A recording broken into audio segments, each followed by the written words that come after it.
put some rub and other stuff on it so it can get ready to go onto the smoker. And later I'll show you how I smoke it and what the final product looks like. So we're going to start down here with the chicken, and it's thawed. You got to make sure you get the neck out and make sure there's nothing else in there. It's actually still a little frozen, which it shouldn't be, but that's okay. We can still work with it. I'm going to run some water through it, make sure I get the ice out. And you don't want to use warm water for this. You want to use just cool room temperature water. There we go. Get rid of all the insides, the gizzards, the liver, all that stuff right there. Can you see my hand? That's okay. Spatchcock chicken is a butterfly chicken. So we're going to take it, and I like to take it by the tail and take kitchen shears and just trim right down along the backbone. You get some crunching and munching and all that. And then you do the other side. You just get rid of the whole backbone here because you don't need that.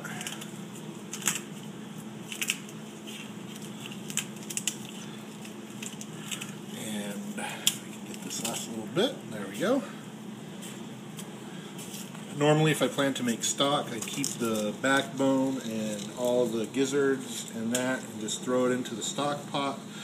But today, since I'm not making any stock, I'm just going to throw those away. And it's got some excess nasty fat there, so we'll just cut that off.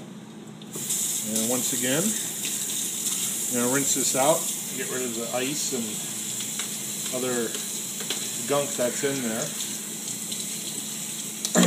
and get it so I can actually find the breastbone in here. Now, I take this little knife, and can you see right in here the breastbone and the sternum? You just take your knife, you just slide it right down alongside it, just like that. And you should be able to slide your fingers in there. And this is why I was hoping it wasn't still frozen, because you can just slide your fingers in there and get the meat off that part of it, and it should, oh yeah,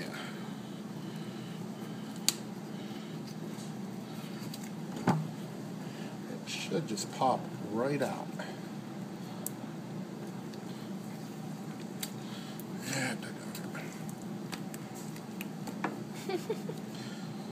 Sometimes it's a little harder than it appears.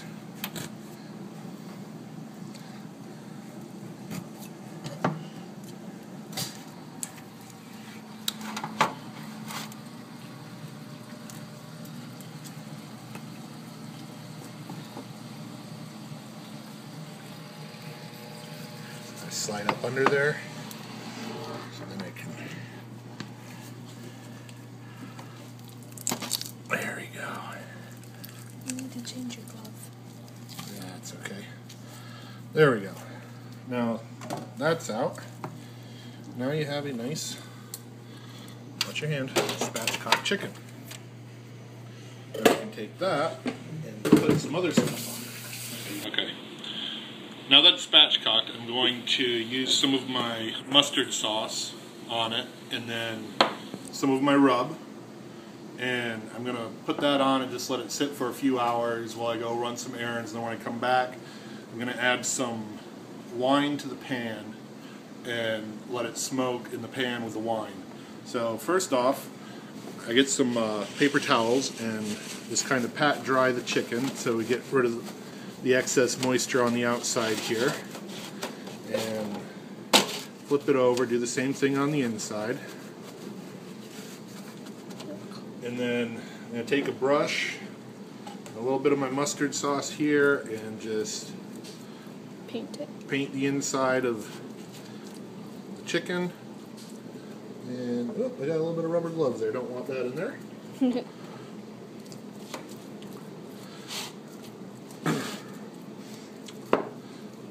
then we'll just flip it over. And as you can see, the chicken just lays nice and flat. It also helps even it out for cooking, so you get a more even cook, and probably a little bit of a shorter cook time because it doesn't have that big mass where it's trying to cook all over at the same time. And some people don't do under the wings, but I like to give it a little bath under the arms, you know, gotta get your deodorant on there, make it smell good. And we get all the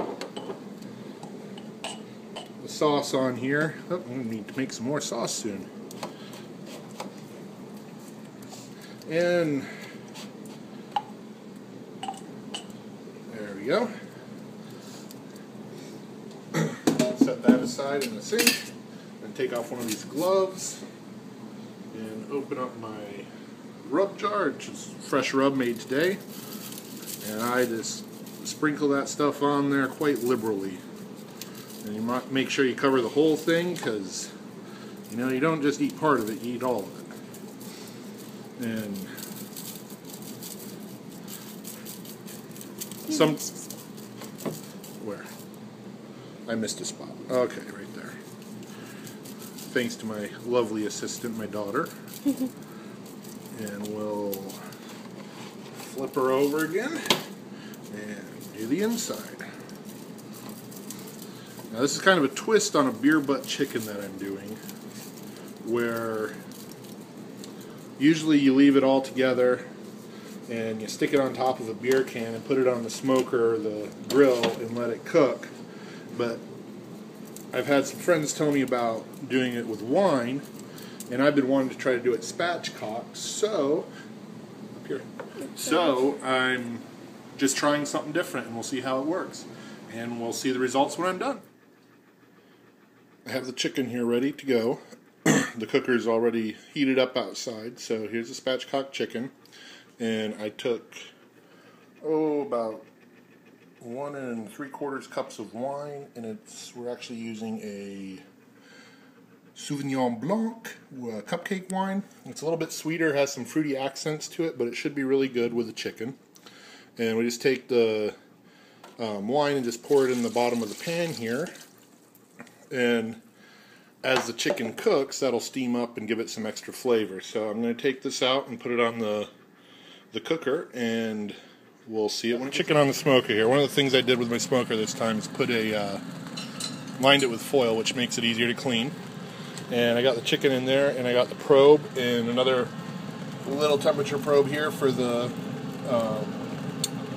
cooker temperature and then the chicken temperature. And I shut the cooker here, and they go up to this ThermoWorks thermometer, which, as you can tell, the temperature on the cooker right now is a little high, but that'll come down. It should be around 270 or so, and it should drop pretty quick because I just added the cold meat and it was open for a little bit.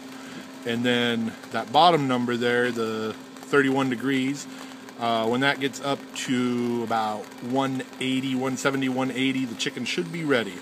So that's where we are, and I'm actually going to be adding some other things to the cooker, some oink balls and some chicken wings. So we'll talk to you later. Checking to see how the chicken's doing, and we got good temperature on the interior. We're about 290, so I've dropped down the temperature just a little bit to kind of balance it out. I've decided to cook a little hotter than 275 because I'm trying to get it done for a meal that's going to happen quicker. And let's see, inside, coming along nicely. We got some link balls, wings. Got some good stuff happening in here. Hopefully it all tastes good when it's all done. Okay, it's been about 3 hours and the chicken is finally done. It looks to be about done. If you look at it here, it's got some really nice color on it. And I'm going to use my trusty Thermopen just to double check my temperature and see where we are. You can't see it. We're right at 180, so we should be good to go. The legs are good. So I'm going to turn off the cooker. There we go. And undo my probe here. And we'll take the chicken inside and we will carve it up. Okay? Alright. You can stop recording. Okay, I'm working on breaking down the chicken here, and I like to get the legs off first. I just kind of start to cut them and then go in and get through the joint and set them aside. And then the wings, same thing, you just kind of twist them around till they pop off. Sometimes they're a little harder to get than anticipated.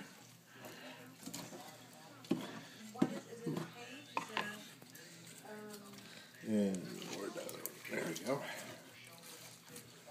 And just chop that or bend that back.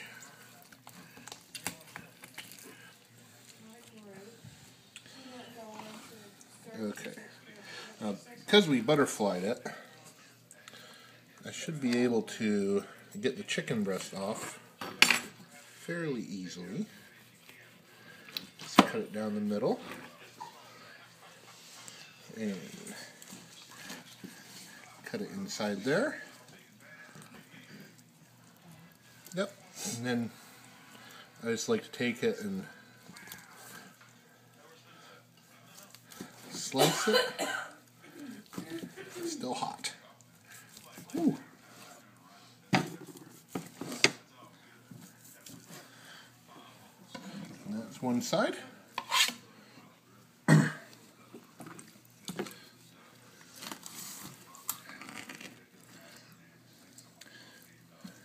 This I usually just pull right off that bone, and again, if I was making stock, all that little bone there, I'd throw right into the stock pot and you can eat it. Then this is the thigh. My cameraman is tasting the chicken. No, man. Camera person. And again, see that bone? It's nice and ready to go, so that bone and fat right there comes right off. Put that into a stock that's really good. Then you just take the rest of that thigh and just cut it up. And you break down the other side the same way. So that is how you make a spatchcock wine chicken. Hope you enjoy it, and hope to do another video sometime soon.